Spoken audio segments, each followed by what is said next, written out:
கரூரில் கள்ளநோட்டு தயாரித்து புழக்கத்தில் விட முயன்ற சம்பவம் பெரும் பரபரப்பை ஏற்படுத்தியுள்ளது. கள்ளநோட்டை டாஸ்மாக் கடையில் மாற்ற முயன்ற நபரால் மொத்த கேங்கும் சிக்கியது எப்படி? வாட்டர் வாங்க சென்ற இடத்தில் டாஸ்மாக் மேற்பார்வையாளரின் கழுகு பார்வையில் சிக்கிய ஒரு கள்ள நோட்டால் 6 லட்சம் ரூபாய் மதிப்பிலான கள்ள நோட்டுகள் கட்டுக்கட்டாக சிக்கியுள்ளன. ரகசிய விசாரணை மேற்கொண்ட தனிப்படை போலீசார் ஒவ்வொருவராக தூண்டில் போட்டு தூக்கியுள்ளனர். நடந்தது என்ன? கரூர் மாவட்டம் தாந்தோணிமலை பகுதியில் அரசு மதுபான கடை செயல்பட்டு வருகிறது. இந்த கடையில் காண்டீபன் என்பவர் மதுபானம் வாங்க சென்றுள்ளார். 500 ரூபாய் கொடுத்துவிட்டு மதுபானம் வாங்கியதும் அங்கிருந்து விறுவிறுவென நடையை கட்டியுள்ளார்.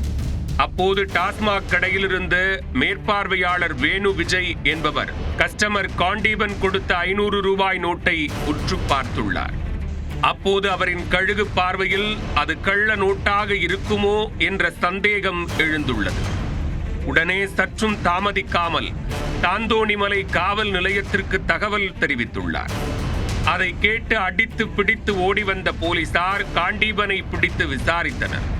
விசாரணையின் போது அவரிடம் 10,500 ரூபாய் மதிப்பில் கள்ள நோட்டுகள் இருந்தது கண்டுபிடிக்கப்பட்டது. பின்னர் அவரை கைது செய்து நீதிமன்றத்தில் ஆஜர்படுத்தி கரூர் கிளை சிறையில் அடைத்தனர். முன்னதாக காண்டீபன் கொடுத்த தகவலின் பேரில் ஒரு கேங்காக செயல்பட்டு கள்ளநோட்டு தயாரித்து புழக்கத்தில் விட முயன்றது அம்பலமானது.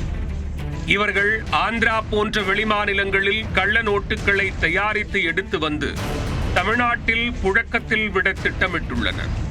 அத்துடன் அவர் கொடுத்த தகவலின் பேரில் திருச்சியில் ராஜேந்திரன் என்பவரும் சென்னையில் வசிக்கும் சேலத்தைச் சேர்ந்த ஜெயக்குமார் என்பவரையும் போலீசார் அடுத்தடுத்து கைது செய்தனர்.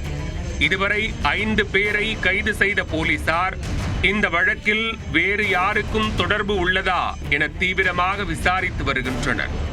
மொத்த கேங்கையும் பிடிக்கும் நோக்கில் ரகசியமாக விசாரணை மேற்கொண்டு வந்த போலீசார் இதுவரை கைது செய்யப்பட்டவர்களிடமிருந்து 6 லட்சம் ரூபாய் மதிப்பிலான கள்ள நோட்டுகளை பறிமுதல் செய்துள்ளனர். மேலும் கள்ளநோட்டு தயாரிக்க பயன்படுத்திய மூலப்பொருட்கள், உபகரணங்கள் மற்றும் இயந்திரத்தையும் பறிமுதல் செய்தனர். டாஸ்மாக் கடையில் கள்ள நோட்டை கொடுத்து மாற்ற முயற்சித்த கும்பல் கையும் களவுமாக சிக்கிய சம்பவம் கரூரில் பரபரப்பை ஏற்படுத்தியுள்ளது.